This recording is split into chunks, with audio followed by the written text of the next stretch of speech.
RSS ಈ ಸಲ ಒಂದು 5 ವಿಷಯಗಳನ್ನ ಆಯ್ಕೆ ಮಾಡಿಕೊಂಡಿದೆ. ಆ 5 ವಿಷಯಗಳ ಬಗ್ಗೆ ನಾವು ಎಚ್ಚರಿಕೆಯನ್ನ ವಹಿಸಿದ್ರೆ, ನಮ್ಮ ಜೀವನದಲ್ಲಿ ಅಳವಡಿಸಿಕೊಂಡ್ರೆ, ಈ ಸಮಾಜದಲ್ಲಿ ಜಾಗೃತಿಯನ್ನ ಮಾಡಿದ್ರೆ ನಾವು ಬಹಳ ದೊಡ್ಡ ಸುಧಾರಣೆಯನ್ನ ತರಬಹುದು.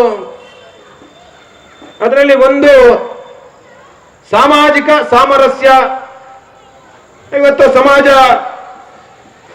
ಬೇರೆ ಬೇರೆ ಕಾರಣಕ್ಕೋಸ್ಕರ ಹಿಂದೂ ಸಮಾಜ ಒಡೆದು ಹೋಗ್ತಾ ಇದೆ.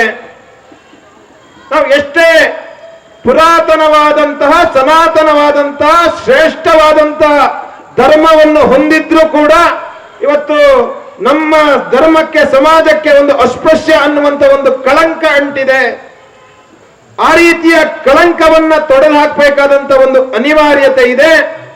ಇವತ್ತು ಹಿಂದೂ ಸಮಾಜದಲ್ಲಿರುವ ಎಲ್ಲ ಜಾತಿ, ಮತ, ಪಂಥ, ಭಾಷೆ, ನಾವೆಲ್ಲರೂ ಕೇವಲ ನಾವೆಲ್ಲರೂ ಒಂದು, ನಾವೆಲ್ಲರೂ ಹಿಂದೂ ಅನ್ನುವುದು ಘೋಷವಾಕ್ಯ ಮಾತ್ರ ಆಗಬಾರದು, ಅದು ನಮ್ಮ ನಡವಳಿಕೆ ಕೂಡ ಆಗಬೇಕು. ಹಾಗಾಗಿ ಆ ರೀತಿಯ ಒಂದು ಪ್ರಯತ್ನವನ್ನ ನಾವೆಲ್ಲರೂ ಸೇರಿ ಮಾಡಬೇಕು.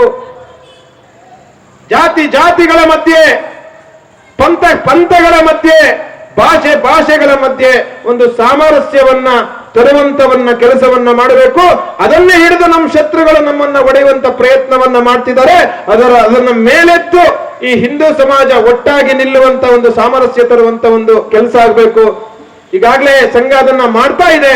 ಇನ್ನೊಂದಷ್ಟು ವರ್ಷಗಳ ಕಾಲ ಇದನ್ನ ಗಟ್ಟಿಯಾಗಿ ಮಾಡ್ತಾ ಹೋದ್ರೆ ಸಮಾಜದಲ್ಲಿ ಒಂದು ಒಕ್ಕಟ್ಟನ್ನ, ಒಂದು ಐಕ್ಯತೆಯನ್ನ ತರುವಂತ ಒಂದು ಕೆಲಸವನ್ನ ಮಾಡಬಹುದು. ಎರಡನೇದು ಕುಟುಂಬ ಪ್ರಬೋಧನ. ನಮ್ಮ ಧರ್ಮ, ನಮ್ಮ ಸಂಸ್ಕೃತಿ, ನಮ್ಮ ಪರಂಪರೆ ಒಂದು ಪೀಳಿಗೆಯಿಂದ ಮತ್ತೊಂದು ಪೀಳಿಗೆಗೆ ವರ್ಗಾವಣೆ ಆಗಿರುವಂತದ್ದೇ ಕುಟುಂಬದಿಂದ. ನಮ್ಮ ಧರ್ಮ ಉಳಿದಿರುವುದೇ ಕುಟುಂಬ ವ್ಯವಸ್ಥೆಯಿಂದ. ಇವತ್ತು ಆಧುನೀಕರಣ ಬೇರೆ ಬೇರೆ ಕಾರಣಕ್ಕೋಸ್ಕರ ಇವತ್ತು ನಮ್ಮ ಕುಟುಂಬ ವ್ಯವಸ್ಥೆಯಲ್ಲೇ ಒಂದು ಸಡಿಲತೆ ಬರ್ತಾ ಇದೆ.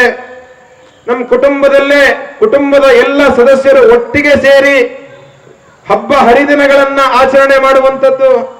ಇವತ್ತಿನ ಮಕ್ಕಳಿಗೆ ಇವತ್ತು ಮನೆಯಲ್ಲಿ ಅಜ್ಜ ಇಲ್ಲ, ಅಜ್ಜಿ ಇಲ್ಲ, ಮನೆಯಲ್ಲಿ ಮಕ್ಕಳಿಗೆ ಸಂಸ್ಕಾರ ಕೊಡುವಂತ ಹಿರಿಯರೇ ಇಲ್ಲ. ಇವತ್ತು ಅಪ್ಪ ಅಮ್ಮ ಇಬ್ರು ಕೆಲಸಕ್ಕೆ ಹೋಗ್ತಾರೆ, ಒಟ್ಟಿಗೆ ಮಗುವಿಗೆ ಸಂಸ್ಕಾರವನ್ನ ಕೊಡುವಂತ, ಮಗುವಿನ ಜೊತೆ ಸಮಯವನ್ನ ಕಳೆಯುವಂತ ಸಮಯ ನಮ್ಮ ಹತ್ರ ಇಲ್ಲ. ಒಟ್ಟಿಗೆ ಕೂತು ಊಟ ಮಾಡುವಂತ ನಮಗೆ ವ್ಯವಧಾನ ಇಲ್ಲ.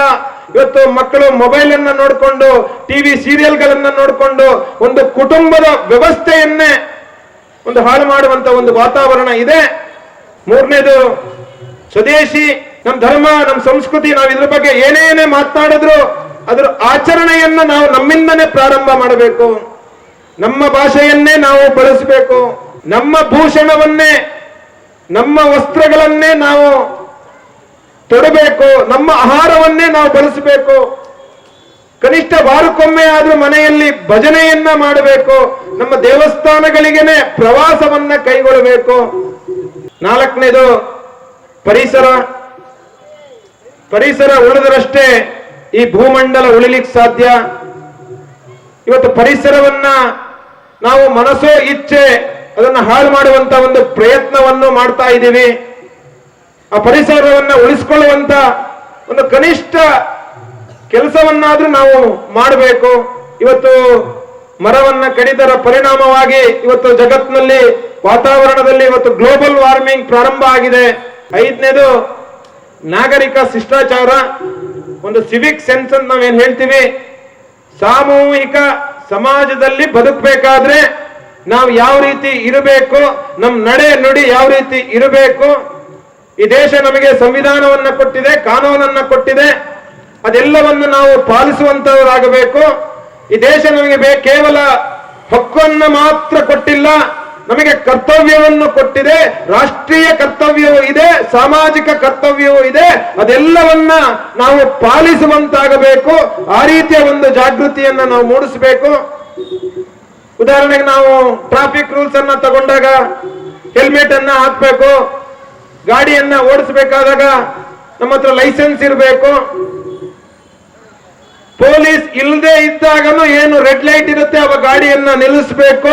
ಅವಾಗ್ಲೂ ಟ್ರಾಫಿಕ್ ರೂಲ್ಸ್ ಅನ್ನ ಪಾಲಿಸಬೇಕು.